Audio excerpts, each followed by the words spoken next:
everybody. Good afternoon. Welcome back to America TV. Hi, I'm Maya Trainer. I'm one of the e-guides at America, and we welcome our audience members joining us online.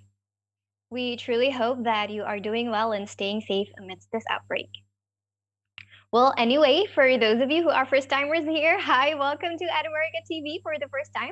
America is the US Embassy's American Center, and our mission is to provide a space for young generations of Indonesia to learn more about the United States. We have temporarily moved to a digital platform so you can enjoy our program from the comfort of your own home and help flatten the curve of COVID-19. Don't forget to leave your questions in the comment box below, and our panelists will answer them later in the seminar. And for our friends here who are joining us for Zoom, there are a couple of features that you can use to actively participate in the seminar. You can use the raise hand section to ask your questions with your video on, or you can also use the chat box section whenever you wanted to say hi to the other participant and also the panelist as well. But don't forget to use these features wisely, right? Cool. Now, today we are going to have the third session of Beyond Silicon Valley, Supporting Entrepreneurship in a Global Crisis. But it's our third session already, so you guys know the drill that we are going to have a little fun with our social media quiz today. You guys ready? Okay, the question is it true or false that as an anchor institution, universities are not a crucial institution for the international response to the pandemic? I'll repeat the question one more time. Is it true or false that as an anchor institution, universities are not a crucial institution for the international response to the pandemic? You can participate this quiz through our social media comment section, and stay tuned till the end of this program to find out if you got the right answer. And one more thing before we begin, please don't hesitate to take a selfie, capture this moment, and let everyone know that you are having a great time with us here in America, and feel free to tag us at AT America. Now, without further ado, joining us, our facilitator for today, Bapak Gundo. Hello, Bapak Gundo, how are you doing today? Hello, Maya. Nice to see you again. Nice to meet you again Yeah. too, Pak. Yeah. So, can you give us a little hint about what? Yeah. Hello?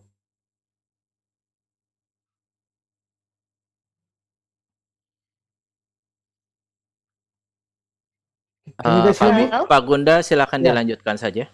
Okay, Makasih. okay. Okay. All right. Okay, yeah. So basically, I'm going to share some slides here. Let's see. Hello, Bayana. Hello, how are you, Hello. Mas Gundo? It's Good. been a How are week you? since the last time. Yes, yes.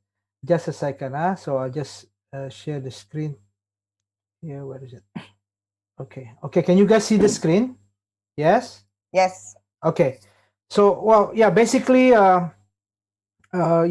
did 2 sessions already on the talking about the ecosystems of for entrepreneurs beyond Silicon Valley. If some of you already following the course at Coursera, and also maybe have read the books. So in the first session, we talk about the role of governments.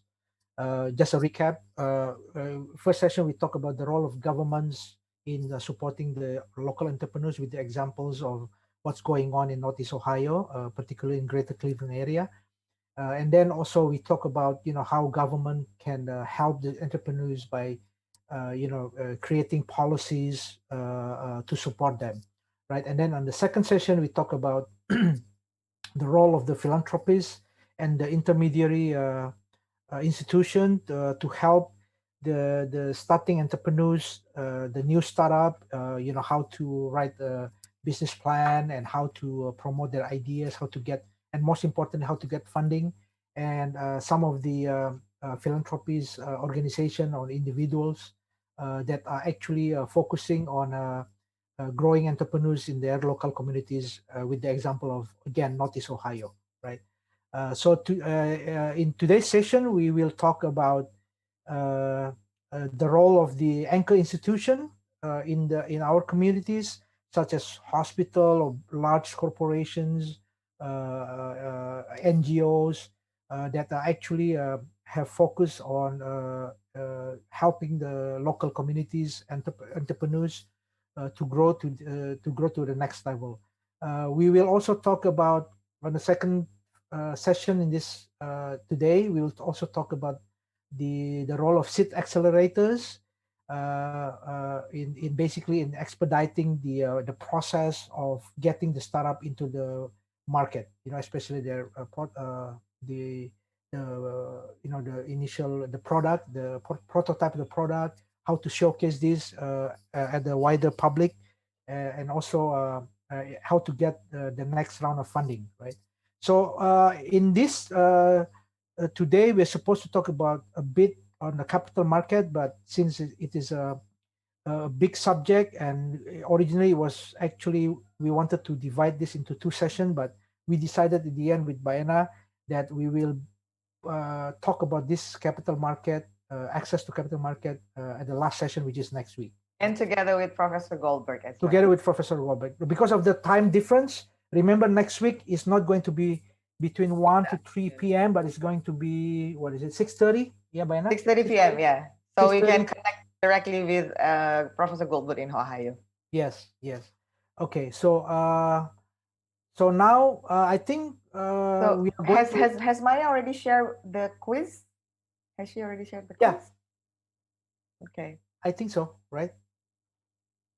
I think she did it at the beginning. Yes, but I already shared the quiz. Okay, sorry. I had disconnection. For a few seconds. Yeah. So are we taking the now, Maya? Okay. So so now I think we're going to see the video from Beyond Silicon Valley on the role of anchor institution. So I let the American team to show the video.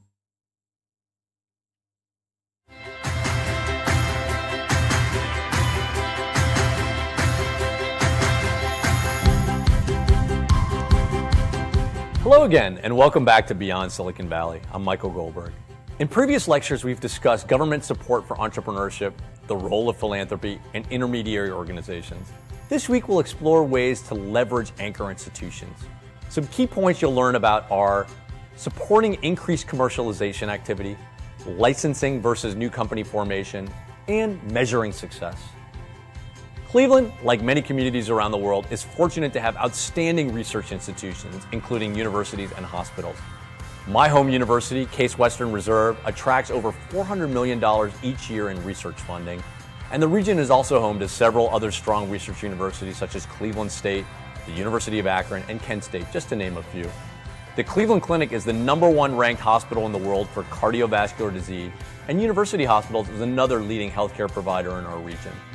10 years ago, Cleveland's anchor institutions were struggling to translate their research into commercially viable technologies or companies. There was not a culture of entrepreneurship, nor was there a vibrant ecosystem for creating, promoting, or nurturing innovation. Institutions were focused on licensing their technologies to large corporations, typically outside the region, rather than creating local startup companies. New initiatives funded by the Third Frontier and donors focused on strengthening the commercialization process at key institutions.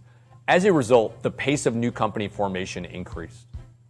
In this lecture, we will discuss how communities can work with their anchor institutions to link their engines of innovation, such as universities, to a connected web of support that includes entrepreneurs, investors, and talent. The combination of political will, a long view, and investment capital can improve the pipeline of startup companies. Dave Neuendorfer is the CEO of Linestream Technologies. Linestream Technologies is an embedded software company, and we are changing the way that automated products are controlled by delivering easy-to-use software that delivers advanced performance.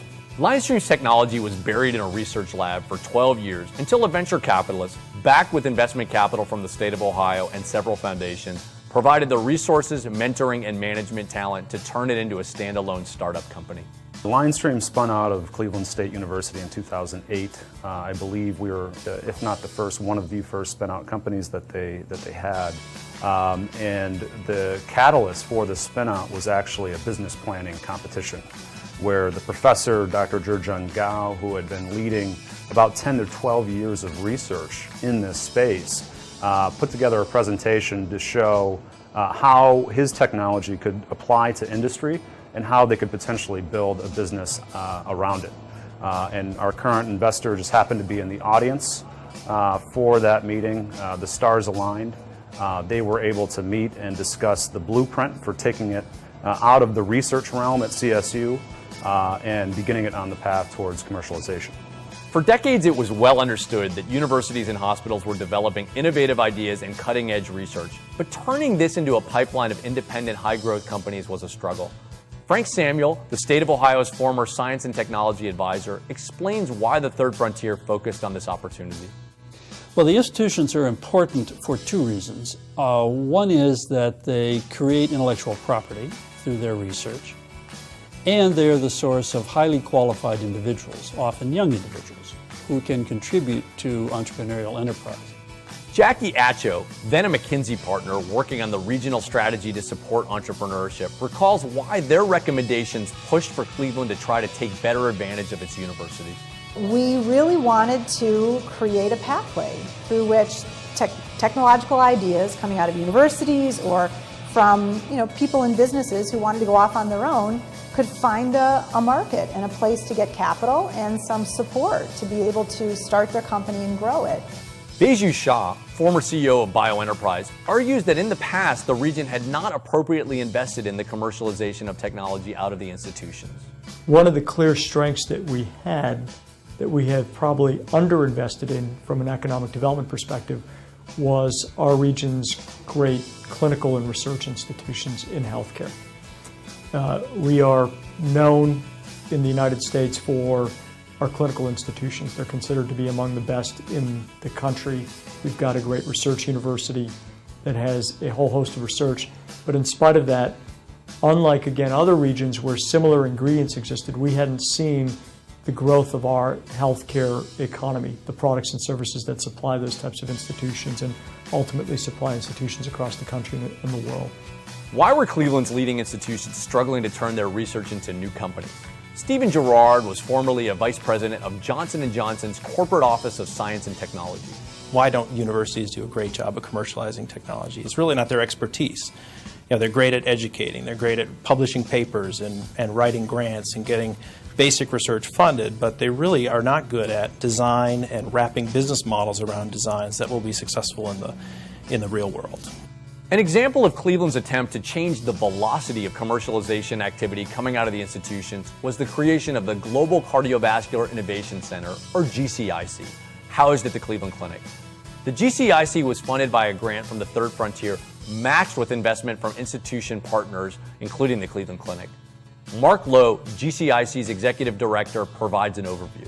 To step back a minute, GCIC was formed with a very generous $60 million grant from the state of Ohio to establish the organization. And of that, roughly half is dedicated to, in turn, provide support to new technology development and new company formation. Charu Ramanathan's Cardio Insight, whose technology was developed in a lab at Case Western Reserve University, was one of the companies that benefited from GCIC's grants. So, another vehicle that we use state-funded money is GCIC. So the GCIC and the Cleveland Clinic Foundation, it was right on because we're cardiovascular innovative technology. So we actually developed 3 different clinical applications in heart failure, in catheter navigation, so knowing the location of the catheter, which is a very important clinical impact, as well as building our first commercial software. All of these 3 key aspects of the product were developed with money invested through the GCIC. Although some startup companies grab the headlines for how quickly they're able to scale and grow, most early-stage companies, particularly those in the medical industry, take many years to develop. Mark Lowe argues that the grants that the GCIC provides help companies like Cardio Insight survive until private funding is secured. So the financing continuum or resources for any particular technology has become a multi-step, multi-source process that spans a development timeline in biomedical products of anywhere from 3 to 5 to 10 years.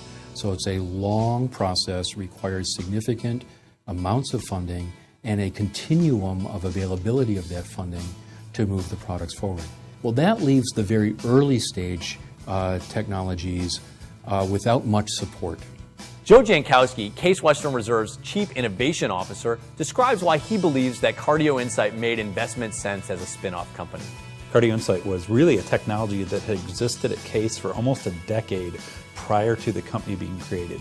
And the company was created by two students who they were still working on their PhDs in the lab of the original inventor, and realized that there was value here. The thing that made it easy to consider it a local spin-off was two factors. One is it couldn't go to a large company, the Medtronics or Johnson & Johnson's. It was too early. There was too much technical risk. So it wasn't as though we had a tough choice to make. The second reason was because its early stage commercial development would need to be in the field of what we call clinical translation, of getting that sort of first-in-man study is the term. We had one of the world's great cardiology sectors here in Cleveland. Since private companies such as Johnson & Johnson tend to only invest in companies that are more well-established, Steve Gerard sees the importance of government programs like the Third Frontier filling the early-stage capital gap. So the Third Frontier and programs like it I think are really important. They're organized in a way that can really make an impact. First of all, they're substantial in terms of their size, the total magnitude, financial resources put behind that program can make a difference. They're also have a long view, which I think is really critical for programs like this. Bruce Katz of the Brookings Institution believes that Northeast Ohio has acted wisely by trying to leverage the strength of its innovative institutions. So Northeast Ohio is really fortunate to have this network of advanced research institutions, medical campuses that are really at the cutting edge of innovation. They're service institutions, right? They're teaching the next generation of workers, students, leaders. They're providing health care, but they're also very innovative, right? They're at the next stage of biotech and biomed and cracking the code on a wide range of diseases. And that plays itself out into the private sector as we commercialize innovation. Brad Whitehead of the Fund for Our Economic Future concurs with Katz about trying to harness the innovation of anchor institutions to boost entrepreneurship. Anchor institutions sit at the foundation of most economic development strategies of regions around the country and frankly around the world. Part of the kind of well-recognized reason for that is because they're a source of ideas, a source of talent, a source of innovation, and so forth. One of the, I think, unsung roles that our anchor institutions in Northeast Ohio have played it's provided us the foundation for which we can also serve the rest of the region. Communities outside the U.S. face many of the same challenges we have heard about in Cleveland regarding how to commercialize research from their leading institutions. Chris Zobris is a professor at the Vietnam National University. Until now, I think most government research institutes haven't had that much interaction in terms of commerce. I think most of the research so far that's come out of them has been largely driven by government initiatives and whatever the professors in the universities could get government sponsorship for. And typically it wasn't that market oriented. Yi Zhang is a venture capitalist with Kaiwu Capital in China.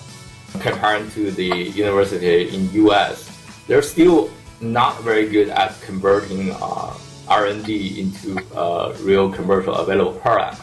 I know recently they've been spending lots of effort in that direction.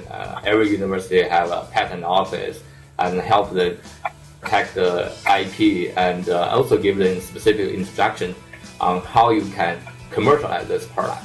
In Cleveland and other communities around the world, anchor institutions are trying to translate their research strengths into commercially viable entities. Ultimately, the private market determines the commercial success of a technology.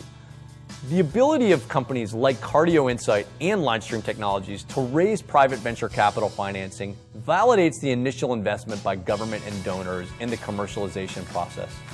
As with other forms of early stage investment, the final measurement of success and support will be determined over the long term. With the necessary support, anchor institutions are showing the ability to leverage their ideas and talent instead of letting them gather dust in labs. Success is measured in terms of the number of startup companies launched, the amount of outside private capital raised, the creation of good local jobs, and ultimately revenue back to the institution after an exit event or through licensing fees. That's it for this lecture of Beyond Silicon Valley.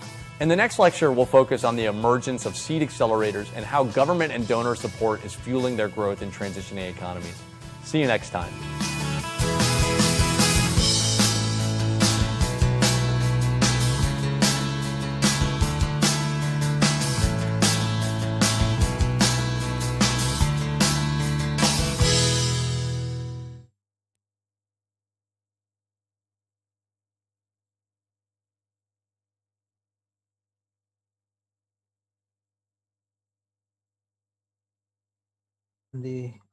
Comment more on the video that we just saw. So Northeast Ohio and Cleveland, Greater Cleveland area is actually been blessed with so many what we call anchor institution. Especially they're very well known. The Cleveland Clinic, which is basically the #1 maybe hospital in the world in terms of cardiovascular research and clinical. So the video is showing the basically one example where in the medical research area with the help of Cleveland Clinic and a network with Case Western Reserve University Medical School, and then also some of the startups that is also creating inventing a product for the medical area, which is actually a similar structure and cooperation can be allocated within our communities. So we have to look at what are our strengths, right? Anchor institution is not only constrained to a university or big medical. It can also do, for example, in Indonesia, large corporation like Pertamina. Maybe it could be a research on energy application in energy. Be it the biorefinery. We are aware that recently the government just put policy of mixing palm oil with creating diesel that goes from B5 means biodiesel 5%, and then you go to B10, which is 10% of palm oil mixed with diesel, and then B20. Now we are reaching at B30, 30% of palm oil, and then so that helps linking the palm industry to the energy and vice versa, right? So even though most of these I would say patent or license is still owned by international institution, but I think there are hopes that if just like what the Brazil has been doing for the many decades before, starting with mixing ethanol because they are so rich in sugar plantation, and mixing this to create 100% ethanol mix for the transportation fuel, right? So I mean, that video is showing example that the strength of Northeast Ohio, which is in medical research with Cleveland Clinic, Case Western Reserve Medical School, and so on, actually we can copy that into within our communities, own communities, by recognizing our strength, right? So Bayana, I leave it to you for the next 2 or 3 slides for in terms of anchor institution. Thank you, Mas Gundo. Would you mind please to put the slide on the slideshow mode, if you don't mind? Yes. Thank you. Right. All right. Hello, everyone. So we're back. We're back again. So it was very interesting video from Beyond Silicon Valley, which of course it came from a more established ecosystem, whereby universities, large corporations, capital markets, and also government already well connected in creating entrepreneurial ecosystem for the startups, for the entrepreneurs, which I think, if I may say, for Indonesia, we are still a bit far away from that expectations. So it's been decades that we know that there is disconnection between engineers and researchers who works in the labs, especially university laboratories. They have disconnection with people on the commercial side. So whenever they created this, whenever they work in the lab and they create a new innovation, it stays in the lab. it didn't go far. It didn't go as far as a launch product for major commercializations. So this is where I think we have huge opportunity to start connecting between the two, so that the ecosystem can start to be built. I just want to share an example that I personally experienced. So in 2010, when I was taking my postgraduate in Prasetya Mulia, the final assignment for the postgrad students was to create a new business plan. At that time, and it has to be done as a team. So at that time, one of our team member had found a hidden idea, a hidden innovation that actually can utilize the coir. Coir is actually the inner part of a coconut. Jadi sabut kelapa yang paling halus, the coconut fiber. This has been wasted, of course, because our country has culinary recipes that use coconut so much, yeah, actually, yeah.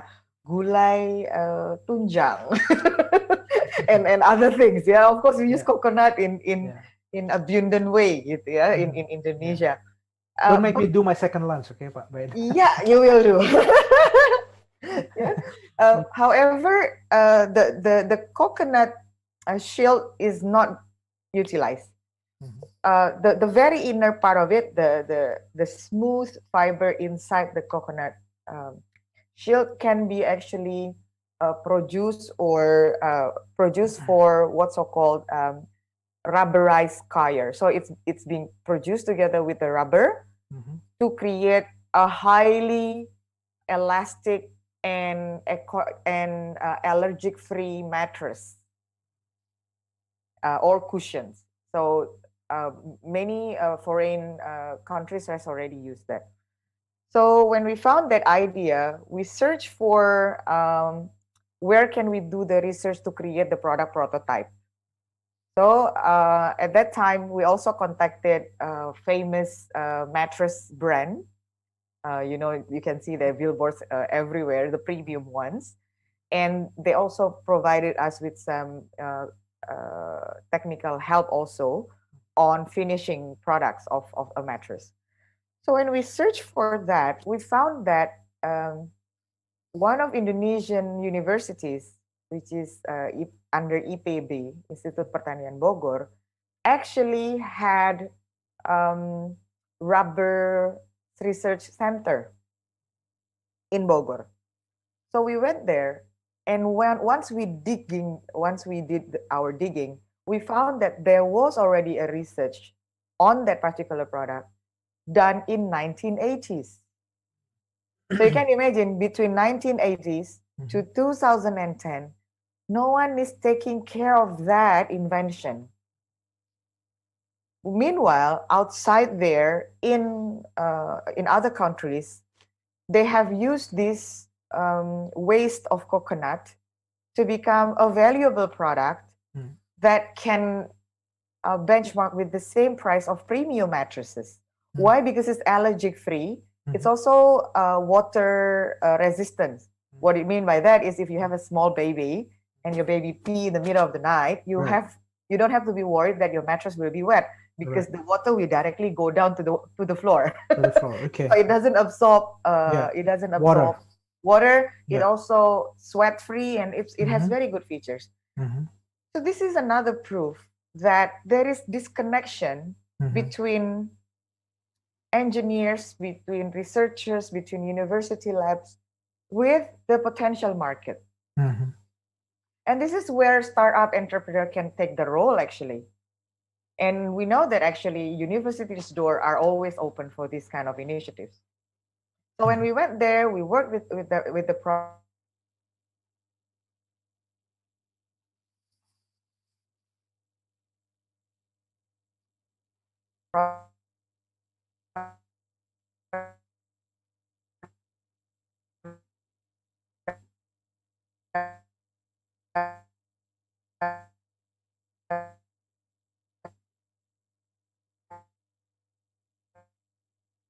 And luckily, two international. Hello? Hello, can you hear me, Mas Gundo? Hello, yeah. Yeah. It's good now. Okay. Yeah, it's good now. Just it was a bad signal just now. Yeah, but it's good now.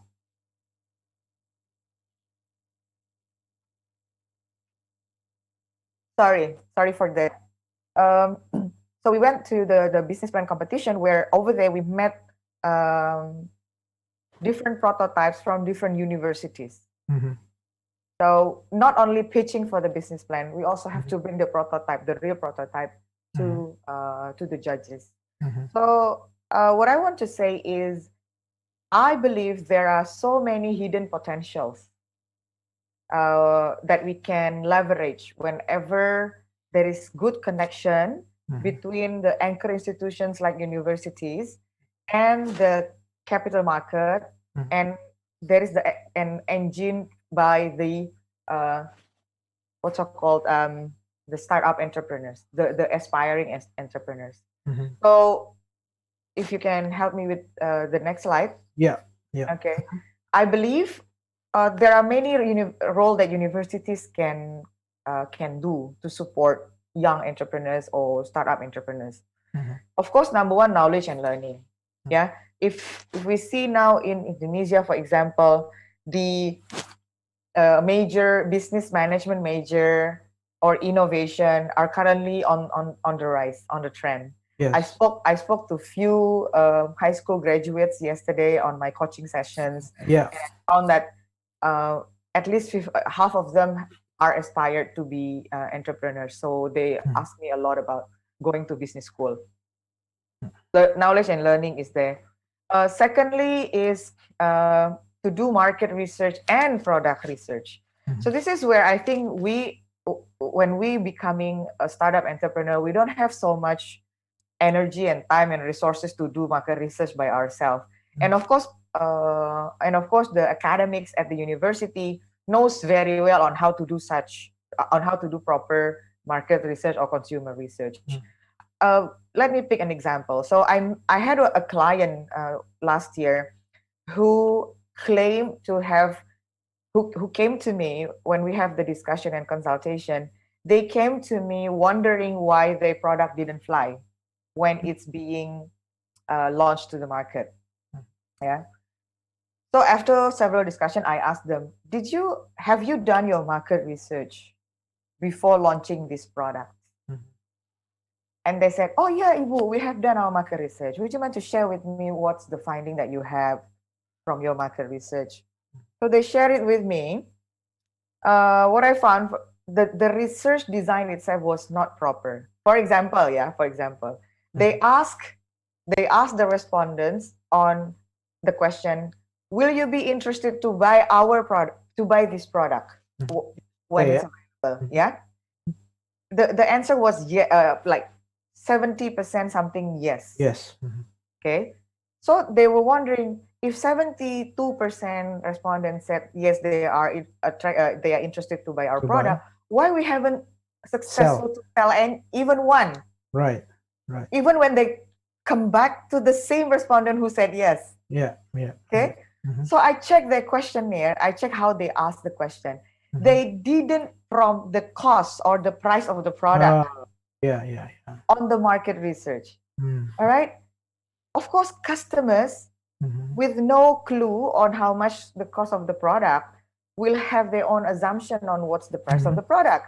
And they would say yes based on their assumption. Meanwhile, in reality, the actual price being charged is completely different. So that is why I think universities can play a role on helping entrepreneurs to conduct proper market and product research. The other role from universities, of course, prototype testing and also trials at the university labs. I think we see now lots of universities have a scaled up facilities in their laboratories. And it's easy, like you mentioned in Cleveland, because it's very popular with they have best competency in medical. So no wonder it's very supportive. They have very supportive environment for startup to do medical innovation testing. Yeah. They focus on the strength, because they recognize the focus strength. on the strength, of course. And we can name it like ITB, the strength will be in the technical. ITS Surabaya also in the technical. UI is also in medical faculty and also in other types of engineering products and also science, for example. So every university is now going up to upgrade their laboratory facility.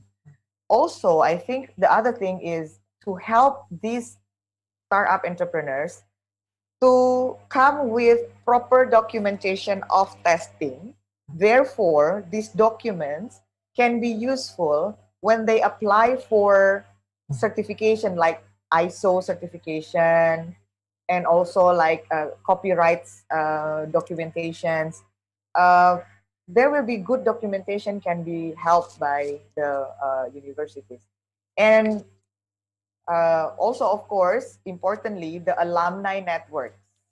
Yeah, the alumni networks, because sometimes they are the one, because they already became successful. They're the one who will help the new entrepreneurs to get connected with the capital market. Also mentoring that they need.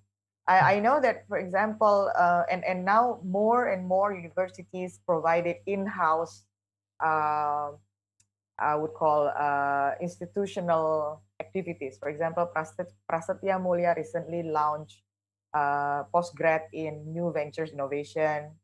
And then also BINUS University have cooperations with Apple. So they have Apple University in Indonesia that can produce more than 100 programmers every year.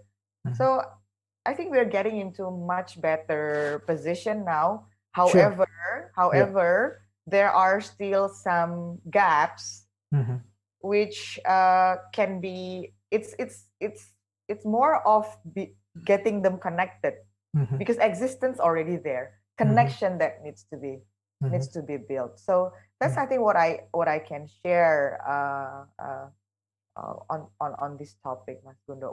How is it in the US? Because I think the more support the universities provided for the students to, for example, participate in startup events or in innovation challenge, that will also boost the acceleration of the new startup creation and establishment. Yeah, I think not only just creation. Right. Yeah, I think in general, from my personal observation, that the U.S. is recognizing that the playing field is being leveled off, right? So I think innovation can come from China, innovation can come from any other part of the world because of the distribution of ICT technologies, right? So I think they need to come up with a novel approach in order to boost more innovation, which is what we're gonna see in the next video, or the so-called makerspace. Okay, makerspace itself, I think it's not. When I started to talk about makerspace 3 years ago, I think very few people, notice about the jargon, right? What is makerspace? They are familiar with incubators, incubators, or another is kind of like innovation lab or something like that. But I think in the US is unique because we know the end game. The end game is very matured, which is the capital market, and the system is created such a way that anybody who has talent, anybody who has idea can maximize the invention, right? So I think that is also the role that the capital market will play, which we'll talk in the next session. Basically, is the that drive the whole innovation. Now we are going there, but I don't know whether we can reach there at that kind of level or not. But I think we are hopeful that one day we can bridge between these communities or these, US, Asia, or even Southeast Asia, Asia Pacific, in order to maximize the chance of our own startup to make it in the, not only in Indonesia but in the global area. Okay, so I think are we going to show this is going to be interesting, yeah. When you say makerspace, so these terms has been around for some time, yeah. Makerspace, incubators, right? Innovation lab. So yeah, what's the difference between those and where do they stand? That's interesting to find out later after we see the video. Yes. I think the next video, I think we're going to show the initiative that is started maybe 5 or 6 years ago at Case Western Reserve University, and I was there in 2016. I saw the before they moved to the new building, I think, but I saw the whole setup and it was very interesting. And I basically Thinkbox made the application to Case Western Reserve University. I think I read it somewhere, maybe quadruple, right? So quadruple application, because the facility is available for free for all the students, and now for the alumni and also for the communities in the vicinity of the university. So I think let's take a look at this short video. It's about 3 minutes, but it's very interesting. Okay. I leave it to okay, hold on. I will stop sharing this and then can go to the video. Okay, I leave it to the At America team to show the Thinkbox video.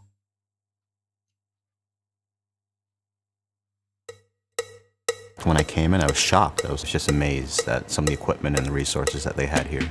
As an incoming student, I realized that this is someplace I really wanted to be. This is a 7-story, 50,000 square foot Tinkerer's Playground. I would describe Sears Thinkbox as a creative space. The largest open access makerspace at any university in the world. I spent like 100 hours here my freshman year, second semester. I just think it's really cool. It's all of the expensive machines we can come in and use for free. We're open for everyone. At the other university, they had pretty similar equipment, but it just sits behind locked doors. Here at the Sears Thinkbox, you're going to get access to the top-of-the-line 3D printer. You have real milling machines, you have metalworking and woodworking equipment. Water jet cutting, you can cut through steel, granite, you name it. We have a welder now, so that's opened the door to a lot of things. Even if you don't know how to use them, there's someone that can teach you. To build robots and rockets. The most important thing is to learn how to fix the errors and then what are the engineering challenges. We built a pediatric pulse oximeter for use in developing nations. We built a hypodermic needle incinerator for healthcare centers in rural Uganda.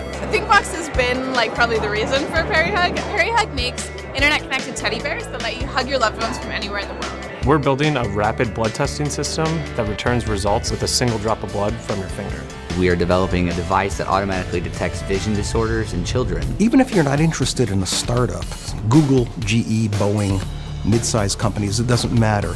They all tell us they want students with an entrepreneurial mindset. I had an interview, they asked me, what projects have you worked on and what have you learned from those projects? So for example, in my resume, I write proficient in laser cutting, 3D printing. Students come here for all kinds of projects, from academic to research to personal pursuits. We are designing and building our Baja car to compete in our international competition. When we started integrating ourselves with Thinkbox, we've had the best season we've ever had in the history of Case Western Reserve. This shirt that I'm wearing, I manufactured in Thinkbox. I was able to make these earrings. We have people from the Cleveland Institute of Art coming here all the time. Oh, students at the Institute of Art love working here. I'll get a call or an email saying, hey, we have a student in the engineering school and they need design support. We have a resource here called LaunchNet. They help you hone your business pitch, find investors, and turn your idea into a real company. LaunchNet took us out to CES in Las Vegas. And they also supported us through funding, and just having the ability to network and talk to people who've done it before is priceless. And we work with the law school, IP Venture Clinic, to help you get a patent. The legal aspects like LLC versus incorporation, taxes. He comes to me all the time with ideas, and I'm always like, well, we're here, let's just print the thing. The possibility to build just about anything you want. It's an incredible resource. It's just a dreamland of innovation. If you want to make things or get help starting your business, you are going to be right at home.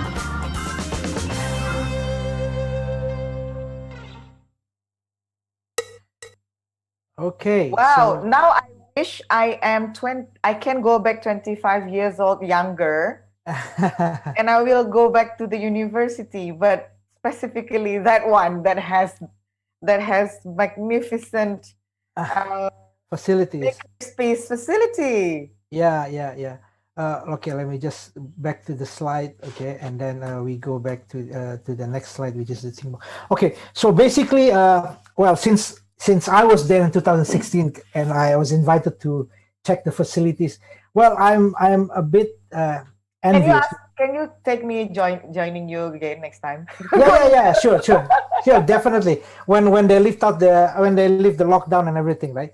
So basically, I was curious because the dean came to Jakarta, maybe 5-6 years ago, and then we talk about creating, some kind of program in Indonesia. Just like the conventional program, a seminar, a talk, and then I came about to know ThinkBox, right, which was just created 5-6 years ago, and it was donated by a engineering alumni of Case Western Reserve by the name of Larry Sears. That's why it's called Sears ThinkBox. Okay. Oh, that's where the name comes from. Yes, Larry Sears. So I think he donated, I don't know, maybe 40-50 million US dollar for the whole facility. So wow. So it's a 7-story building. I met Larry in Shanghai when we had an alumni event in Shanghai maybe 2 or 3 years ago. So it was a 7-story building, and the first story you can just come with any ideas. You talk to to your peers, to the professors, and then when you kind of develop, and you can talk to the art student or the student at the design school, because in Cleveland, in the surrounding area is called University Circle. There are Cleveland Institute of Art, Cleveland Institute of Music, and then the Case Western Reserve University, and the other colleges, right? So they all can come to ThinkBox, and they can use the facility for free. It's available for free for the student. That's the idea, right? So then you go to the first level, you talk to the few people, your peers, and then you want to try to make some prototype. Okay, then you go to the second level, which has the state of the art, 3D printers, laser cutters, you name it. I don't even know how to, I've never seen some of the facilities before, right? But this is state of the art industrial machine, right? That is donated by the industry in Cleveland, greater Cleveland area. And then you go to the third level, you can get a marketing coaching from the business school. And then the fourth level, you can talk to the professor at the law school to kind of design your patent, right? And then goes up until the 7th floor, which is basically you can rent out some of the office space to launch your startup, to launch your company. Now, I think makerspace is very interesting because, for example, I remember one student called by the name of Filippo, something like that. He has this idea when he was in high school, and then he came to know about ThinkBox, so he applied to Case, and then basically for the first year of university, he used the facility to create the prototype, and he won, I think, second best in US. And then he got connected to Boeing, because what he created was just a kind of device to reduce the consumption of jet fuel in aeroplanes by 20%, right? You can imagine a freshman year, first year university student, right? So I think what's happening right now in US is we even though ThinkBox is one of the first that is launched in US, and then when they started this innovation talk every year, many of the university came to Cleveland and then discuss about the models. And I remember, I think people from Stanford and MIT, they're also looking into how this makerspace can be created for the greater community's benefit, right? So I think what's interesting about makerspace is, okay, it is not only a place where you have your idea and you try to make it in the commercial world, right? But it is also a facility where at early age of your university life, you can start to develop, implement your entrepreneurial skills, right? So, in the old days, in my days, 20 years ago, corporation are looking for talents through the job, through a career fair. Yeah. They participate in the career fair. They try to introduce their companies to the student. Usually the fourth year student, the final year student, because they are about to graduate, right? But now the trend is for the corporation to look into students at the early age, through this makerspace, right? You know why they're doing that? Because their competitors are doing that as well. If they don't start doing that, in 20 years' time, they will be losing out the competition to their competitors, right? And So I also think heard now, that prominent universities are no longer, for example, when the young people submitted their applications, Mhm. they're no longer looking for purely academic essays. Right. They want the applicants to talk about innovative ideas that they are interested in or they want to pursue. Yeah. Yeah. So entrepreneurship from very young age. Yeah. Yes. Yeah. I think that is the trend now, because in my time, or in our time, it used to be either the what do you call it, the TOEFL, and then the SATs, right? And also our own report, right? Grade school. Then started to move towards the activities that you do when you are middle school or high school. Maybe some volunteer work. Different area, humanity, social activities. But then I think now, yes, agree that entrepreneur skill is being encouraged among the youth, young student. And then this kind of facility is so-called makerspace, which is still new, relatively new. We especially in Indonesia, we don't hear that term very much, but maybe in the 5 years time, Pak Ena, we hope. Amin. We hope that. So coming back to SEARS, it is a university innovation and entrepreneurship ecosystem that is basically a makerspace for fabrication, right? Putting basically realizing the idea into a real world application. And I just want to mention also, I think currently when you talk about startup in Indonesia, right? By now we talked about this some weeks ago. When we ask some young people and say, "Oh, I'm working at a startup," or "I'm doing a startup," usually this is another idea to become the next Gojek, or to become the next Tokopedia, right? Because basically most of them, I'm not saying all of them, but most of them, I think it is actually to create another software applications, okay, or mobile apps, or mobile apps that is actually, you can, connecting the fishermen, connecting the farmers, connecting the small street vendors, you name it. But usually it is based around an application software. But why? Because this is the cheapest, right? You only need your brain and a laptop, and then you write the code, and then design, right? Okay? Now startup is actually you don't have a bigger dimension, right? For example, you are just freshly graduated engineers, and then you got accepted to work at let's say Pertamina, right, in one of the refineries, right? And then you started to work for 1 year, and then you realize that there are some process in the refinery that actually you can by you have an idea to create some kind of tools or mechanism that actually can bypass and save some kind of utility cost by a and especially knowing that our refinery facilities in Indonesia are 50, 40 years old. Yes, correct.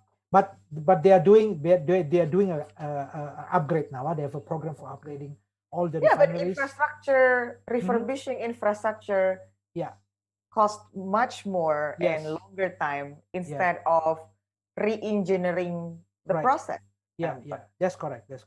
So I'll getting back to the example in the sense that okay, if he has this idea, or if he or she has this idea, now it is not an app based, but they need to create some kind of tool. Where can they do it? There is no facility that is readily available to support this, right? So I think this makerspace, or you want to call it incubators, I think is very important basically to have that platform to leapfrogging to rather than we discussed about it, Mbak Ena. We heard about Silicon Valley 25 years after Silicon Valley is created, right? Now we have Gojek and the first unicorn coming out from Indonesia.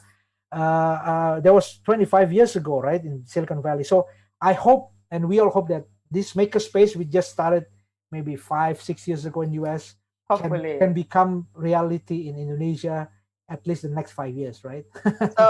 So I think among our audience today, listen, guys, there is a hope that such kind of initiative will be started also for Indonesian students, for Indonesian people. So whether you're now in the first degree university, or you're in the high school, or maybe your children are now teenagers, we hope that the Silicon Valley acceleration could happen in Indonesia, but not in 25 years, hopefully. That will be too long. I will be damn dead already by that time. I will be dead by that time already. Right. But what is most interesting for me, Mas Gundo, maybe also, I assume you will have it on your next slide, yeah? That what I see in the video was this makerspace facility are open for public. That's very interesting. Yes. Right? Why? Yes. Because not to say that we don't have such facilities in Indonesia. We might do, even though maybe not as majestic as what we have seen in the video, but it's still under, it's still behind the closed door. Right.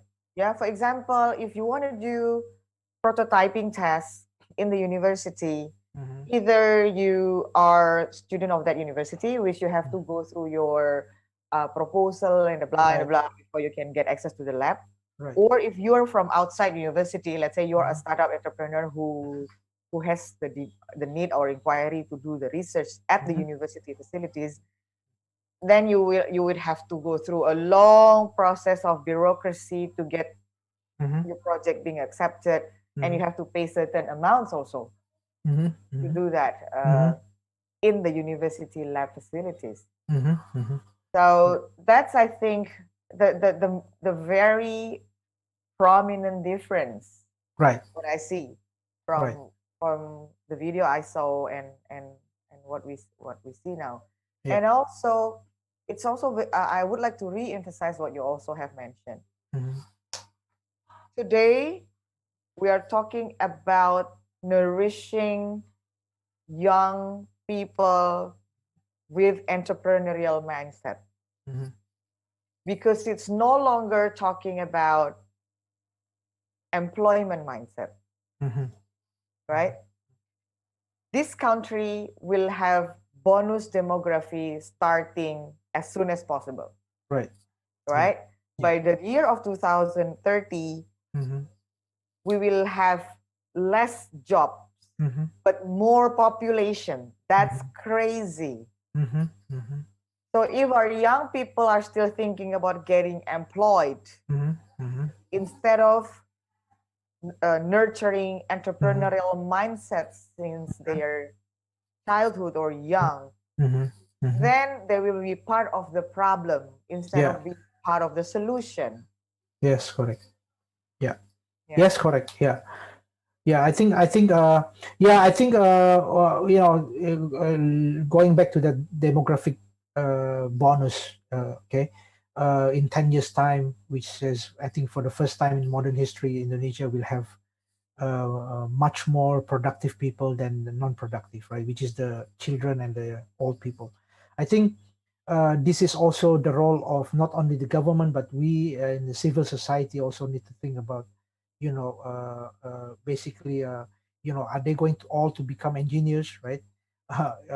Who is it only the role of the government to provide the jobs, right? I think some of the initiative have been taken in the sense of, maybe for example, looking into the creative industry, which is basically could be one of the solution, because our people, we have so many creative people, contributing in music, film, and all that.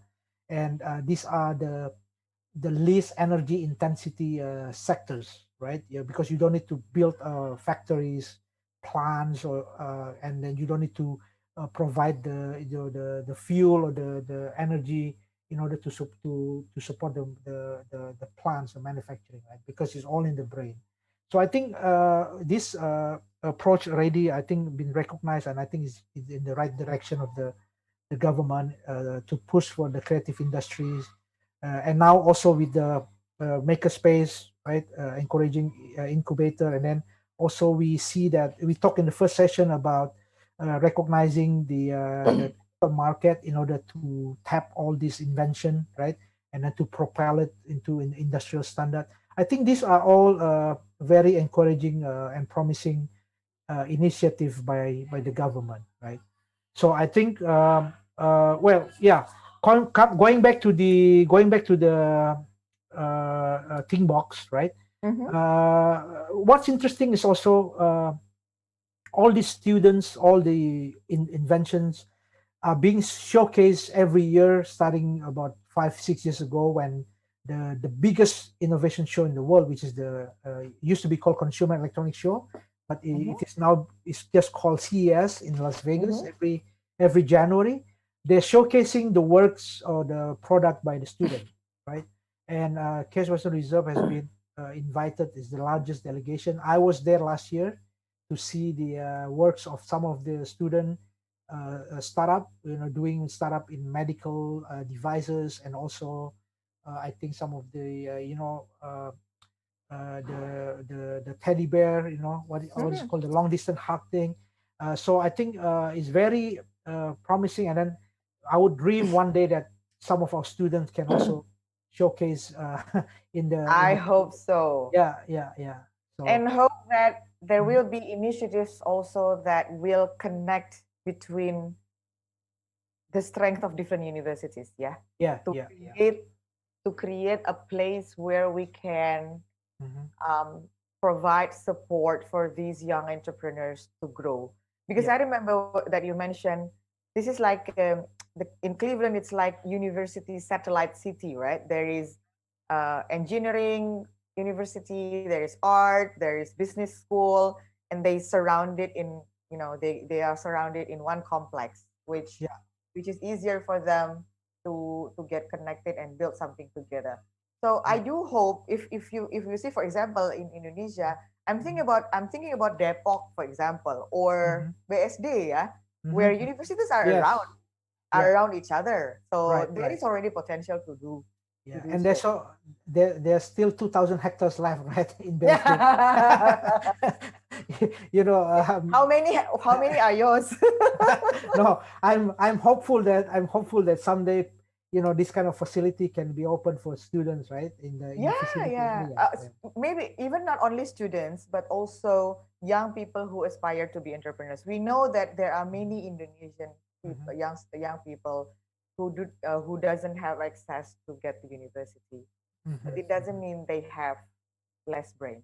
Yeah, they are as smart. Yes, it might be as smart as those who get opportunity to go into university. Yeah. So this is the potential that needs to be done. But this is what I like to see is that the concept of think box. Think box. The way it is thinking is not just one side of the entrepreneurship journey. So it's not only just about engineering or product prototyping, correct?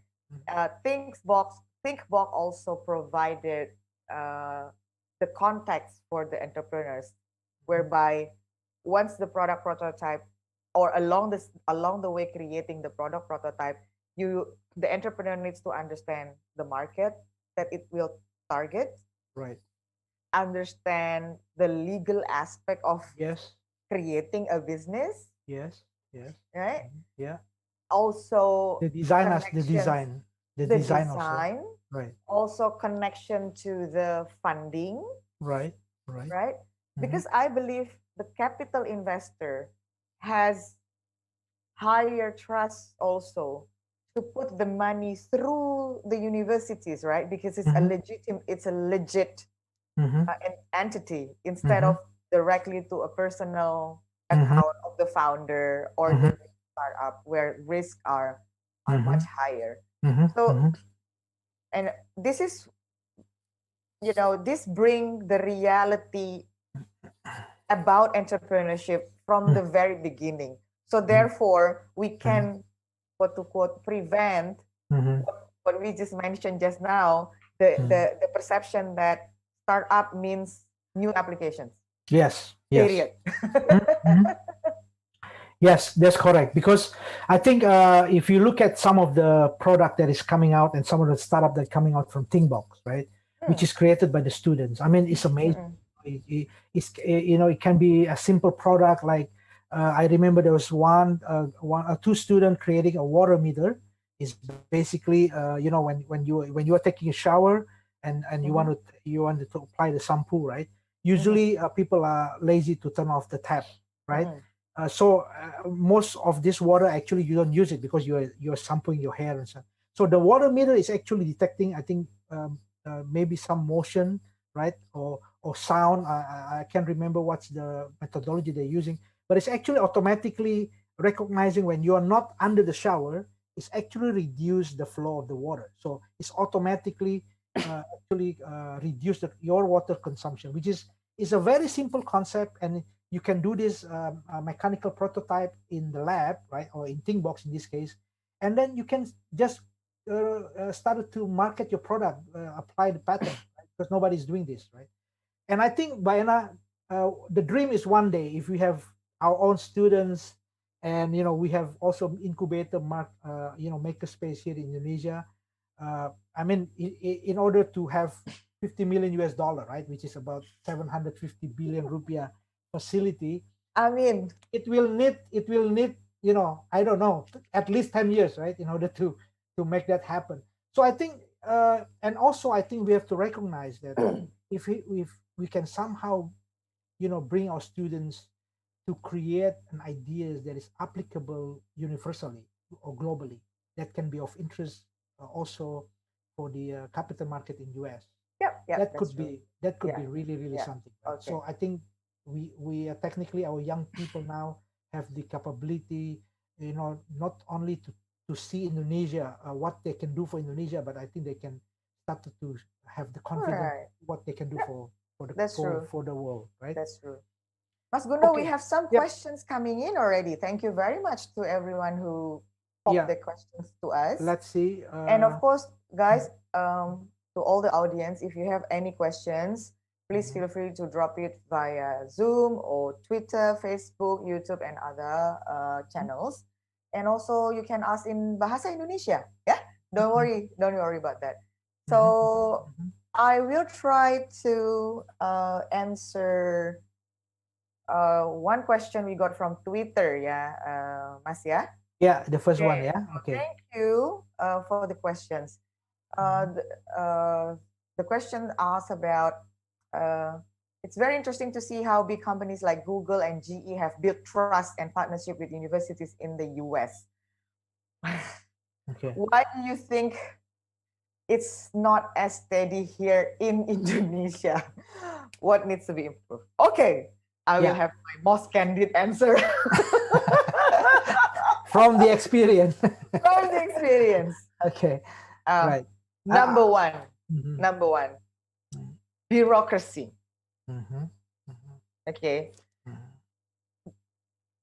We still have the homework that university practitioners, the people, the university staffs needs to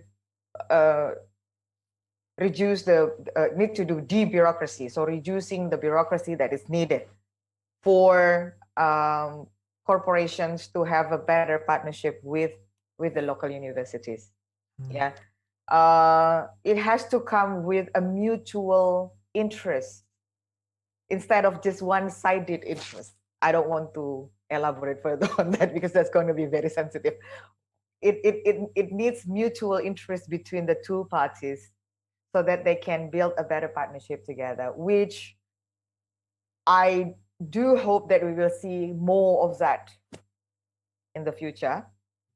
Why? Because now we see also in many prominent universities, there are more young professors, young dean come on board who has more progressive, open, who has more open-minded approach, perspective, approach. Also with the large corporations. I mean, I think I've seen for the last 5 years down the road, the large corporations now came into the university no longer looking for students from non-innovative, I would call it, less innovative majors. So they prioritize majors that has practical implementation on the job. For example, engineering, IT, technology, and things like that. So it's no longer listed based on the grades. It's more listed on the ideas and what they do. Well done, Yeah, the more and more we see this, I hope in the future there will be a significant improvement in terms of the partnership between large corporations and the universities. Yeah. The other thing is, what's interesting also, the large corporation starts to have their own universities. Yeah.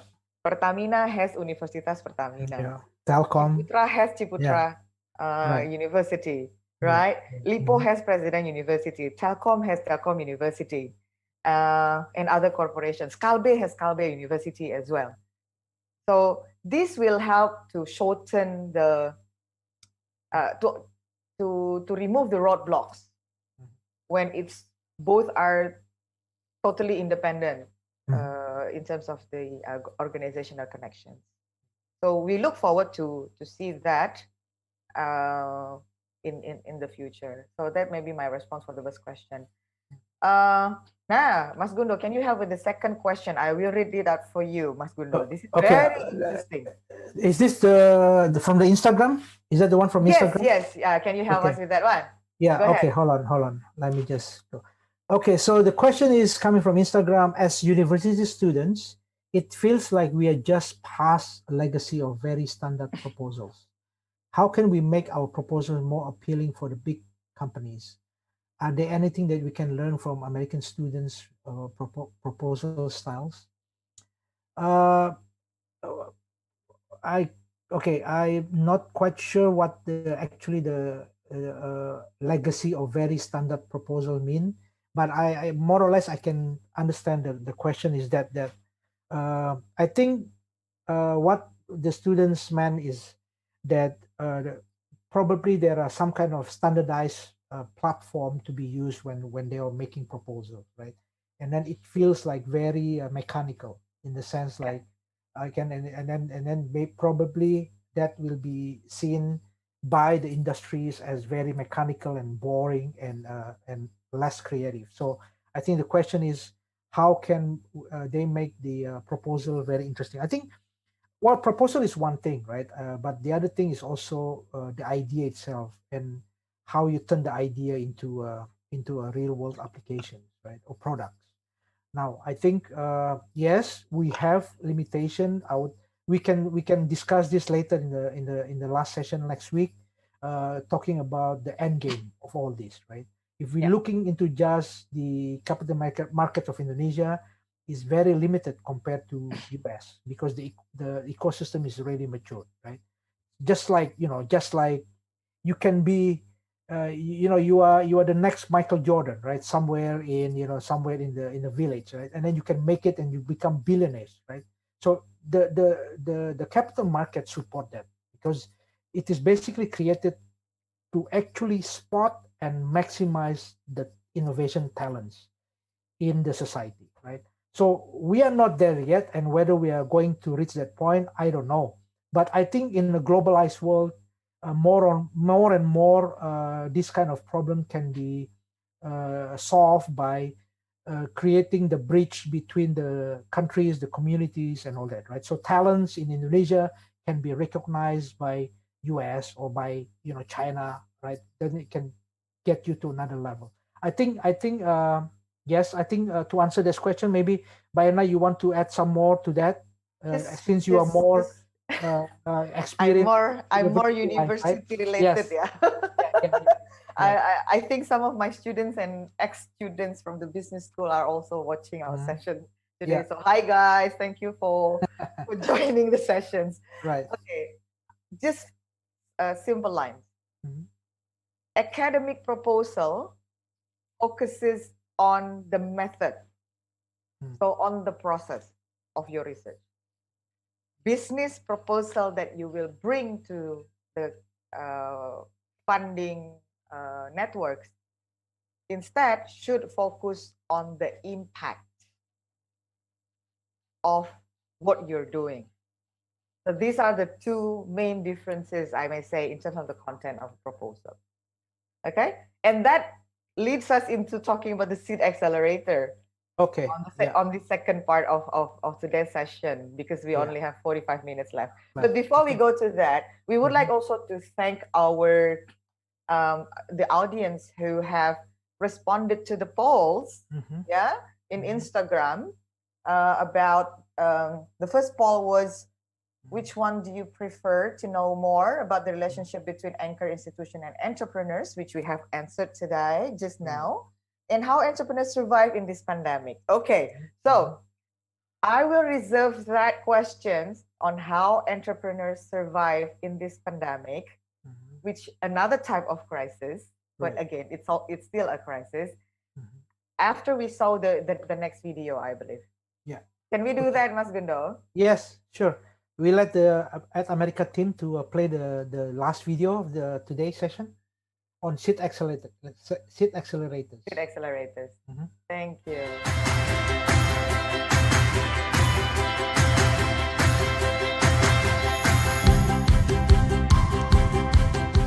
Hello again, and welcome back to Beyond Silicon Valley. I'm Michael Goldberg. Entrepreneurs in Silicon Valley have an array of options to provide the financing and support they need to grow their companies, including seed accelerators, well-developed angel networks, and a vibrant venture capital community. Private sector investors are putting up the capital to support these investments with a focus on achieving a healthy return on investment. But what if you're an entrepreneur and you live in a transitioning economy where private investors are not willing or able to put the resources necessary into early-stage capital vehicles?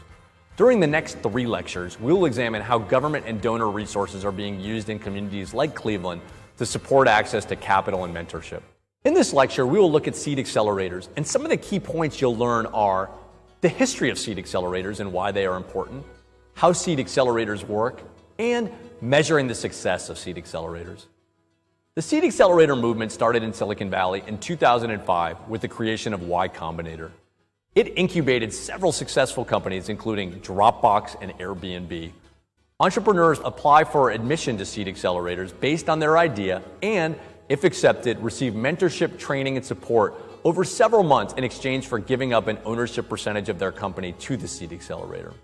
Seed accelerators try to provide their portfolio companies with access to talent, business development partners, and follow-on investors during the program. Y Combinator is funded by private investors whose investment is driven by a focus on making a profit. There are now approximately 200 seed accelerators around the world. Unlike Y Combinator's private investment model, most of the seed accelerators in transitioning economies are supported in part by governments or donors, since the private sector alone is not providing the necessary resources. Entrepreneur Mike Belcito is the co-founder of eFuneral. In the United States, funeral services are actually performed by outside companies, by for-profit businesses that help families with all of the end-of-life planning.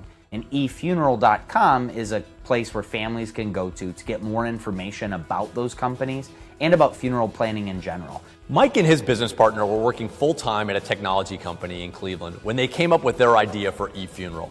They decided to apply to a new seed accelerator program called 10X that was being funded in part by the state government of Ohio's Third Frontier program to develop their idea into a company. We also found out about this accelerator program that the state of Ohio was launching called the 10 Accelerator. And basically it worked the same way that a lot of accelerators work, where they offer a small amount of money, it was $20,000, and in this case it was a grant, so they weren't asking for equity, but it was a grant where we wouldn't have to pay it back. But the real key to us was they're offering a lot of mentorship. They're offering connections to entrepreneurs that have done this before, to investors, to people that can help us realize our vision. And so we decided if we could get into this accelerator program, that might be the opportunity where this could be more than just a side project where we're researching mornings and nights, and we would actually dedicate ourselves full time. Dorothy Bonnick believes it was critical to provide entrepreneurs like Mike Belcito with early stage capital. What we needed to do is find the tools that they needed once they got the bug about being an entrepreneur. They needed early stage capital, they needed mentoring, they needed legal and accounting systems that were geared for a startup, not for a billion-dollar corporation. And so we were really changing our whole way of thinking about business and the infrastructure necessary to support an entrepreneurial culture. If the state government of California is not putting public resources into Y Combinator, why is it considered necessary for the state government of Ohio to fund seed accelerators? Lisa Delp is the former executive director of Ohio's Third Frontier program. In addition to losing our manufacturing jobs in Ohio, we also suffer from a brain drain. Our kids want to go someplace where there's exciting opportunities, there's startups, there's entrepreneurship, and they're attracted by things like the Y Combinator and Techstars, and the other organizations that have created accelerator programs that say, come to Silicon Valley and we'll help you start your business and it'll all be wonderful. We didn't have anything like that in Ohio. We didn't have any opportunity to give those young students who had that idea and that entrepreneurial spirit. So the Third Frontier brought in a new program called the One Fund. This came in about 2010, and it was designed to help accelerate those companies, to provide the resources to an institution, a university in the early stages, that would mentor and coach those young entrepreneurs through, get them started in business, and then bring the rest of the network around them to provide the services and the capital resources and the later term coaching and the talent and all of those things. Similar to the Third Frontier programs we discussed in earlier lectures, seed accelerators that want to receive a grant from the One Fund are required to find local matching private investors or donors. Morris Wheeler is a leading angel investor in Cleveland. The One Fund match, I think, is a very interesting and important way for an accelerator to work. In my view, for an accelerator to ultimately be successful, and for the startup community to ultimately be successful, private capital needs to be engaged. And what the One Fund match does is it allows a group to raise money from private individuals and essentially leverage and give them a higher return than they would have had by having the matching fund. Entrepreneur Mike Belcito argues that the support he received through the 10X Accelerator by the Third Frontier was critical. I think it's interesting that the state of Ohio decided to start their first accelerator program as a nonprofit accelerator, as a sort of a government venture.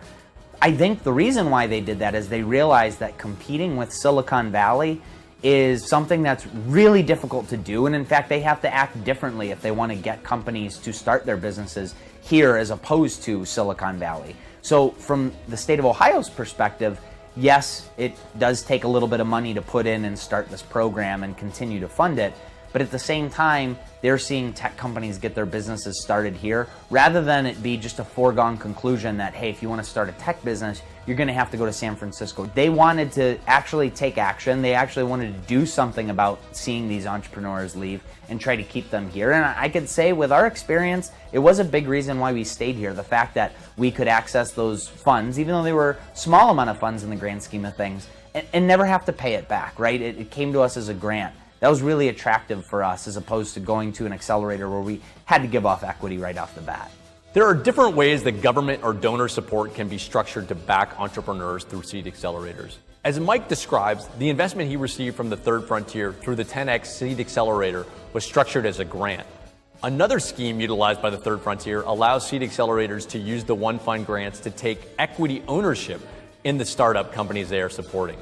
Typical terms for an accelerator in Ohio is to take 8% ownership for a $25,000 investment.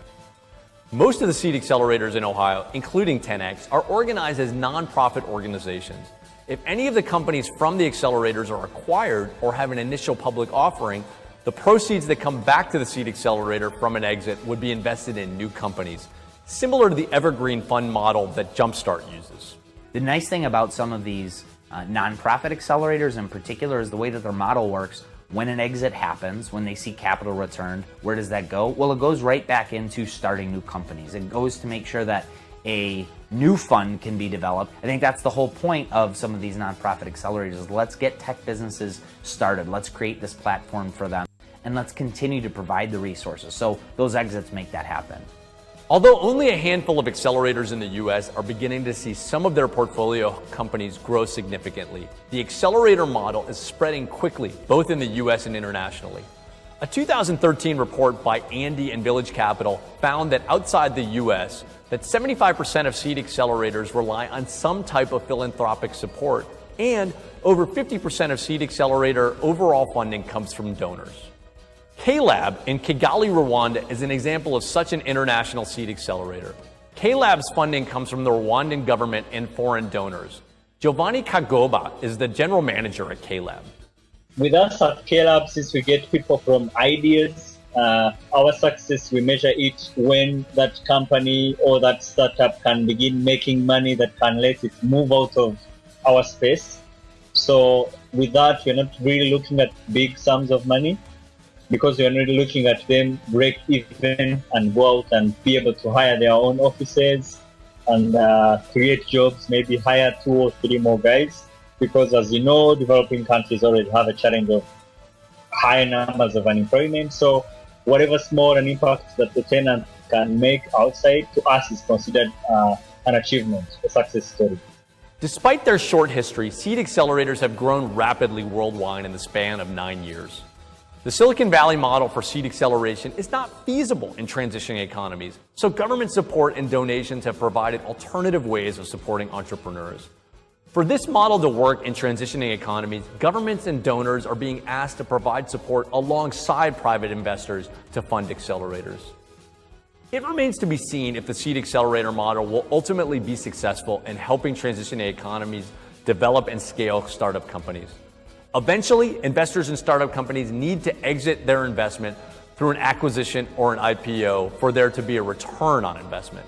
Time will tell if entrepreneurs in Cleveland or Kigali can create compelling enough startup companies in seed accelerators to achieve even a fraction of the financial returns coming from the top accelerators in Silicon Valley. Some have commented there might be a seed accelerator bubble, given the rapid spread of the model across the world. Nevertheless, the spread of the model is a good example of the type of creative intervention that transitioning economies are using to help young entrepreneurs turn a business idea into a company. In the next lecture, we will look at what transitioning economies are doing to help encourage angel investment through a variety of incentive programs. See you next time.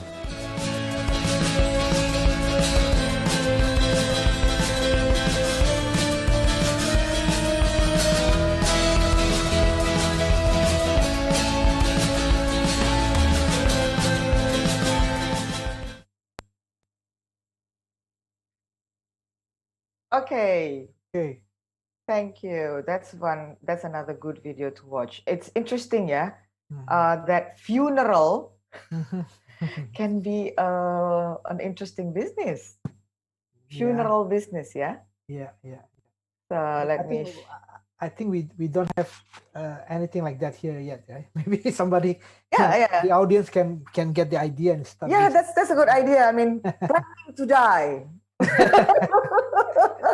that's true. But yeah, that's true. I mean, because currently, for example, if I Google funeral services, right? Yeah, I'm preparing my future lawyer. So, if I Google funeral service, yeah, the result from Google will be, like the name of the funeral complex, yeah. Like San Diego Hills, Al Azhar, Yayasan Bunga Kambojo, and stuff like that. But then we have to search one by one instead of having one solid information on funeral system. But I also know someone from Bandung who started up a virtual condolence greeting. Yeah. So instead of just flowers and things like that, so for example, they go to, we call it rumah duka, yeah. So they place Funeral home, right? Yeah, the funeral home. They place large screen in the funeral home, and if you download the applications, you can post your condolence for the family, and it will be shown on the TV on the large screen in the funeral home. There's already startup on that, and I know who created that one. Yeah, in Bandung. Yeah. Probably he also watched. Interesting. Okay, so this is a bit talking about the Seed Accelerator. Yeah. So Seed Accelerator is when we talk about Seed Accelerator, it's mostly talking about initial funding again, and the money that they provided or they grant to the startup is in exchange with equity or ownership of the startup. Right? So they become also the shareholders on the entity that the startup built. Yeah, so that's kind of like that's the collateral. Yeah, that's because there's no physical collateral, right? You don't have so much asset when you just build the startup. So it was interesting because from last week session, some people came to me told me saying that, oh, Ibu, we didn't know that we don't have to rely 100% to our own saving and money to grow our business. Right. Yes, that's true. That's true. As long as you welcome an external investors like these seed accelerators and let go some of your shareholdings, that's a fair exchange, I believe. Why? So maybe just for the knowledge of some layman understanding here, yeah. So equity funding is very different with debt. Yeah, it's very different with debt. If you get a bank loan or debt from bank loan, then you have to repay. Of course, you can keep the whole shareholding for yourself, the ownership of the company, which means bank or the lender would not care if you go successful or you go bankrupt, you still have to repay. But seed accelerators who came in as an equity shareholder, they will be inclusively responsible as well to make sure that the business is successful because they own it as an equity, unless they come in through the convertible loan, Mas Gundo. Which next week. What are the differences between those? But interestingly, the activity of the seed accelerators has been increasing actually in Indonesia. So last year alone, there were 254 startups being funded by seed accelerators. Yeah. So if we pick the number in the first session about 2,000 startups, so this is about 10%. Right. About 10% getting funding from the seed accelerator. So now this will also be relevant to the question who asked how entrepreneurs can survive in this pandemic, right? If the business is, I would call, visible, yeah, your business is not within the category that is severely hit by this coronavirus pandemic. For example, travel, it's not travel and tourism because it's definitely the most severely affected now, yeah. If the business is not within the most severe impacted, you still have a chance. Maybe this is a good time for you to welcome other investors, to welcome external investors to help you rebuild your business during this crisis. Yeah, correct. Yeah. Yeah. However, there is one disclaimer. Why? Because there are many businesses today that has to cut off employees or rolling down because of the pandemic, were actually had been mismanaged even before the crisis hit. Right. The cash flow was poor even before the crisis hit. Yes. So it's not goatscaping by saying it's because of the crisis I'm like this. Right. That's correct. Yeah. So just to answer the question we got from the poll about can we still get seed accelerators helping us during pandemic? Yes, if you have a solid business. If we can explain that the decline or maybe the minus growth of the business was actually affected by purely by the crisis, not because of mismanagement that happened before. Another interesting point is there are new businesses rising up because of pandemic, like Zoom that we are having now. Yes, correct. Yeah, and remember Zoom was created 9 years ago. And then they were struggling in the first 8 years before they went IPO last year, and then suddenly COVID-19. Talking about some guys have all the luck, right? So I agree. I think Bayana, I think of course this pandemic will not be forever, right? I mean, at some point in time, they found a vaccine, or maybe even though of course they've been talking about the second wave now, right? Also in South Korea, but I think it was the first pandemic was maybe the earliest one maybe about 100 years ago, right, during the Spanish flu, which killed millions of people at that time. But I think one way or the other, I think we will come back to normal, right? So, hope so. Of course, there's some industry will be affected, and then some industry like digital and all this will be propelled. So I think the entrepreneurs also need to think about a longer vision, in the sense like how to tailor their business into to take advantage of this the consequence. Yeah. Right? Consequence of also to answer the previous question on would this pandemic worsen the relationship between institutions, like universities and entrepreneurs? Right. Well, the social distancing and the closure and the temporary closure of the laboratory, yes, probably. It's not being negative. It's more of the delay in terms of the project, the research project that can be done. However, there are other activities, as we mentioned earlier, Mas, it's not only about prototyping, the relationship with entrepreneur and university, not only about prototyping, but also like this, learning, knowledge, preparing better proposals, market research, online meeting with the potential investors that still can go ahead.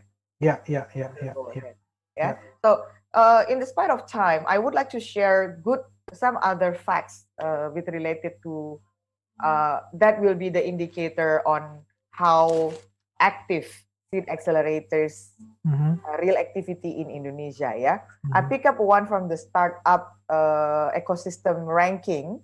This is an annual research being done by Startup Blink, where they do research based on a crowd-sourced data from more than 100 countries, and they rank the countries based on the quantity of startup ecosystem, the quality of the startup ecosystem, and also the business environment. So it's interesting to see because this also indicates on how active and how involved the seed accelerators in particular countries. And I hope our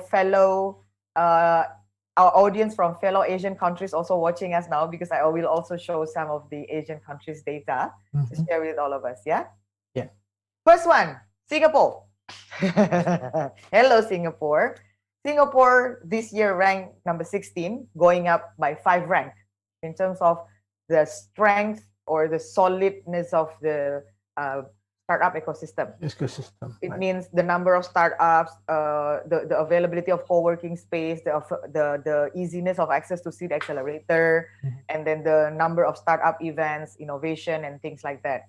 So in terms of that, Singapore is ranked number 16. Malaysia ranked number 48. Not bad. Going down. Yeah, not bad. Going down one. Is this is this ranking for the whole in the world? The whole world. Out of the 200 plus countries. Yep. Right? Yep. US number one. Okay. All right. US is number one. Okay. So needless to be shown. Right. Too far away. Okay. Okay. Malaysia is number 48. Of course, we have to benchmark with our fellow Asian countries first. Right. Right. Yeah. We are in the same region. Thailand, ranked number 50. It's going down by 17 rank compared to last year. And where it's going down is in terms of the quality of the startups. Quality of startup is being indicated by the realization of the startup launches. Yeah, for example, number of customers, traffic, revenue generation, and things like that. What about the fund? Are they computing also the number of the fund? The fund that they accept. The amount of the capital being accepted is also part of the variable being measured for this ranking. We haven't seen Indonesia yet. Yeah. Save the best for last. Save the best for last. Philippines, number 53. So it's going up by 1 rank. Indonesia. Okay. 54. Right. So we are minus 13%. Not bad because we are top 25%, right? Yeah, but out of again, the 200 plus countries. Yeah, but again, going down by 13%, especially in terms of the quality of startup as well. Yeah. Yeah, the quality of startup, as I mentioned, is the realization of the business. Right. Yeah. Vietnam, approaching us on number 59, going up by 13 rank. Yeah. So these are the rankings showing us that startup environment is still a volatile situation. And of course, it is inevitable that during this pandemic, these are the one who is hardly affected. So when I did my analysis on the coronavirus pandemic impact, Mas Gundo, just to share,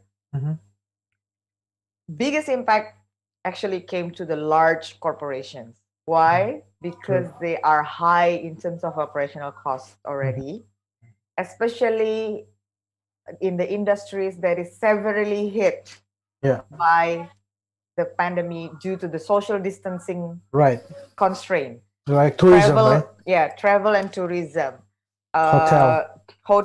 That's including oil and gas, because we don't. Our mobility has been reduced, right? And then luxury brands. We've heard some luxury brands are closing down now, right? And retail, because now from home we work from home wearing duster. Right. Yeah. So the large corporations that has major influence in the economy has been affected. The other one is the small corporation or startups that has not passed the survival yet. If you remember the 5 stages, the 5 stages of enterprise development: existence, survival, growth. The existence and survival are the mostly affected at the moment. Meanwhile, the entrepreneurs who already in the growing stage, maybe their size of the business is streamlined a little bit, but they can still survive. They can still survive. However, even without pandemic, statistics say 90% of startups died before the 3rd year. Right. Yeah. Well, that is sad fact. I even have I think from what I've been discussed with some of the people that finance startup, even I think the numbers is underestimated. I think it's higher actually. Like they say like maybe more than 90%. So the survival is maybe just 5% or something like that, right? Yeah, and the failure rate are also different within different industries. The highest one is in the information.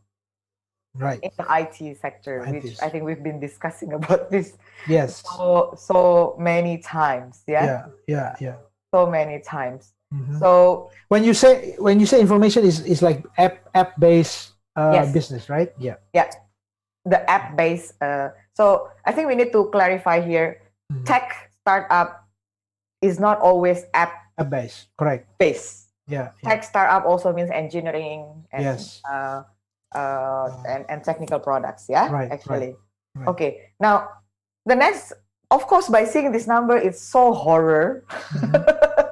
It's terrorizing. The question is, how then entrepreneurs can make sure that they are among the 10% that survive, right? Instead of being among the 90% that failed.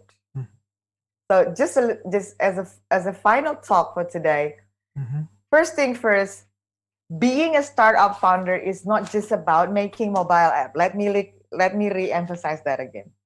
Yeah, I met more than 10 startup founders.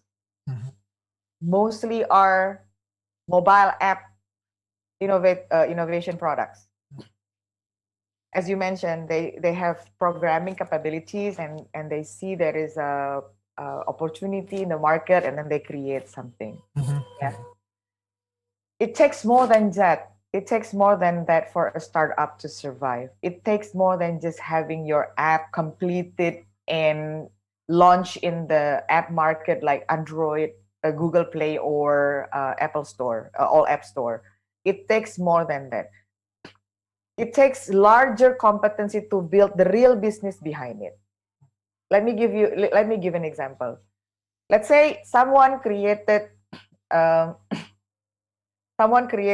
app that connects between farmer and household buyers. Right. Yeah, the fresh vegetables. So direct to the consumer. Direct to the consumers. Right. Is the idea good? Yes. It cuts, it shortened the bridge, yeah, and cut the middleman. Yeah, cut the middleman, and also capture the needs of the household housewife, for example, who feels like they're not into going to the wet market anymore. Instead, they want to sit at home and receive the vegetables at their door, which also increased significantly during the pandemic. Yes. Right? That kind of business, the true business model of that, doesn't lie in the apps alone. The true business model behind that kind of business is actually establishing an efficient supply chain and logistic. Yes, correct. That's correct. So that's why I think some of the experience in the beginning of, because I personally, we encountered this experience where there is a double order or a mistake in the delivery, right, in the products and all this. Yes, you're right. Yeah. So the app is the product, the front end product, right? The app is the front end product that people hold in their hands. However, that product, provided the real product is actually the service. And to be able for the service to be realized, to be executed, it requires a strong supply chain model. So the core competence is not on the mobile app development, actually. The core competence is in the supply chain competence. Yeah. So that's the reason why for startup to survive, first, it has to have product market fit. So what they innovate has to be able to bring greater value than the existing solutions that the consumer have. The other product market fit is also not only about the needs of the consumer, but also pricing fit. Yes. The pricing fit, right? At the correct price. Yeah. Yeah. If we remember that some of the unicorn spoiled the early customers by giving cashback and things like that. So whenever the cashback is gone, the traffic is going down as well. Right. Significantly. Yeah. And then the disruptiveness of innovation. let's not create another Gojek lah, something else lah. It's not disruptive anymore if the startup creating, just resemble the I think also because of the scalability, I think there won't be the third players, right? I think it's very tough to get a third players. This will happen also in the streaming market, maybe there's just Netflix and maybe another one, I think the room is too small for the third streaming apps to survive. Yeah, yeah. Because of the borderless technology, it creates smaller room for competition. Right. Yeah, with regards to that. So therefore, real sector like healthcare, public services, products, packaged products still have good opportunity. So please do not only just run into applications. Right. It takes more than that to create that. The second one, as I mentioned earlier with my examples, a solid core competencies. Which is the supply chain, right? Yeah, I mean, every business in the business plan, in the business strategy has to be able to identify what are the core competencies that's needed. Of course, that relates to the business model. Yeah, whether it has executable business model or the business plan didn't really talk clearly about how the business will be operated. Instead, talking too much about the idea, and it comes to what we call NATO, no action, talk only lah. The fund investors are far way smarter than us as right. So we have no chance to fool them about the ideas, yeah. Right. And of course, the leadership ability of the founders. That's also very important. Why? Because most of the startup founders are young. So many of them had no experience managing people. Which if you read recently in Twitter, the ex-founder of Udemy shared his experience why he was fired by his co-founder when they built Udemy.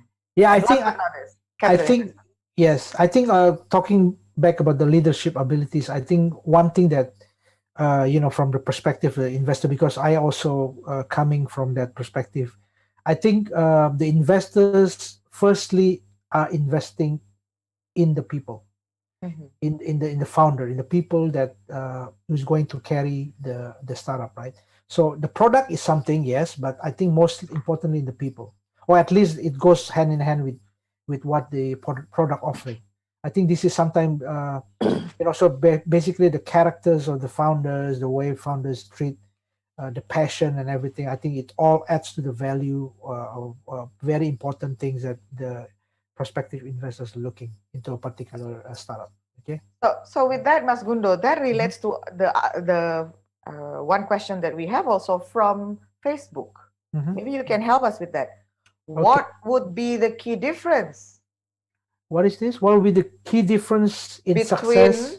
Between entrepreneurs who managed to get their business into Seed Accelerator program and those who did not? Well, I think my observation, I think the key difference is, the one that is being held by the Seed Accelerators. Of course, they got the initial mentorship and the initial capital to basically, basically they're given the chance to prove the concept, right? And those who did not may be postponed, right? If they can persist, they are passionate enough, they can reach that point someday. But actually it's very important, of course, for a new startup to be given the chance to showcase the product and to basically to prove the business model, right? So I think entrepreneurs should take this very seriously when they're given those change, because in a way, you have like one of the slides that Baena showing just now, only 10% survive, right? So probably out of the 90% that don't survive, actually, if they were given the chance, they will make it also, right? But it's like in life, right? I mean, life is always not always fair, right?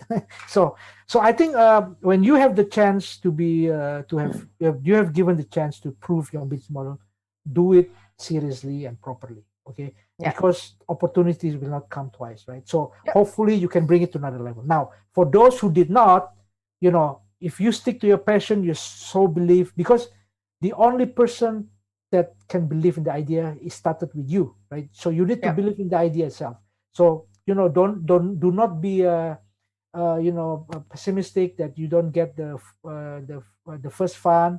If you believe in your idea, I would say just do it, and then your chance will come, right? Yeah. And I think going back to the final slide that we have for today, that also conclude what needs to be well presented, to the seed accelerator funding. So the business needs to be able to demonstrate that there is a fit market for the product. The innovation being created is disruptive enough. It's not just copy paste of other other business or other startup ideas. The people who work on the startup has solid core competence. They know what it is required. Yeah, they know what is required to operate and to run the business. The business model is also tested and executable. Yeah, I just want to give a simple example. When I went to the business plan competition, there was one business idea. It was solar. How is it? Solar battery. Jadi baterai charger, solar powered bank. Okay. Solar energy power bank. Yeah. So they created power bank to help us charging our phone. Yeah. Right.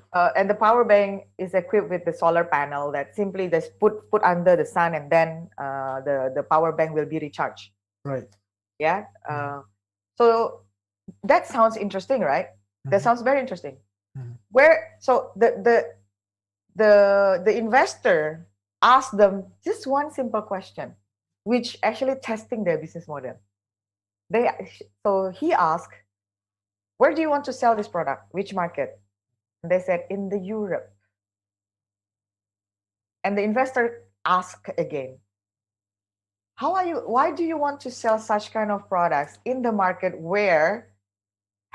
that has 4 seasons, and on the winter and autumn, people rarely see sun? Right. Yeah. That's correct. That's a test the business model, actually. Right. Are they the right customer segments? Right. Yeah. And then, of course, the leadership and abilities of the founders. I mean, of course, they will see who are people behind it. They see how you interact with your co-founders, and that's also important. That differentiate between successful and less successful startup in getting investment. That's maybe my last comment, because we are running out of time. So, do we have more question here? Let's see. I think we have answered most of the question, right, Bayana? Yes, I think because we blend some of the question in one of our discussion just now. So I think that wraps up our session today, right? So we are practically on time. So we managed to talk about, give you examples with the 3 videos on the, introducing Makerspace, and then the role of anchor institution, particularly with the examples in Northeast Ohio. So we'll be back next week. Remember, guys, the time will be different for next week, because we will have Professor Michael Goldberg, the creator of the Beyond Silicon Valley course, to join us next week. It will be 6:30. 6:30 to 8:30, right? 2 hours. It's also, or maybe not 3 hours, 9:30, right? So for those, follow the social media of @America, and then we close this session for today, and we give it back to Maya for the announcement. Yes, please, Maya. All right, thank you so much, Ibu Endang and Bapak Gundo, for a very insightful session. We'll see you again next week for our last session. Look forward, Maya. Look forward for that next week. Yeah. All right. Thank you so much. Once again, thank you so much, Ibu Endang and Bapak Gundo. Now, the rest of you, please don't go anywhere because I have the name of the winner for our social media quiz today. Earlier in this event, I asked you guys, is it true or false that as an anchor institution, universities are not a crucial institution for the international response to the pandemic? And the right answer is false. Universities around the world are collaborating to address the immediate challenges of COVID-19. They are marshaling their resources, people, materials, and also their facilities. And our winner for today is Wulandari from Facebook. Congratulations, Wulandari. Now, you may be wondering, how can I develop an awesome idea for a place like this? Easy. You can go to our website at www.atamerica.or.id, click create an event, and collaborate with us. All proposals coming to us will be reviewed and your event might be featured here soon. And while you're on our website, feel free to subscribe to our newsletters for weekly event updates sent straight to your inbox. All right, everybody, I think that wraps up this episode. It has been really fun today, but unfortunately, we have to say goodbye for now. Don't forget to follow us on Instagram, Facebook, Twitter for weekly event updates, fun content, and so much more. Also, don't forget to subscribe to our YouTube channel as well. Once again, everybody, thank you so much for tuning in. We'll see you again in our next program. Bye. Bye-bye. Thank you.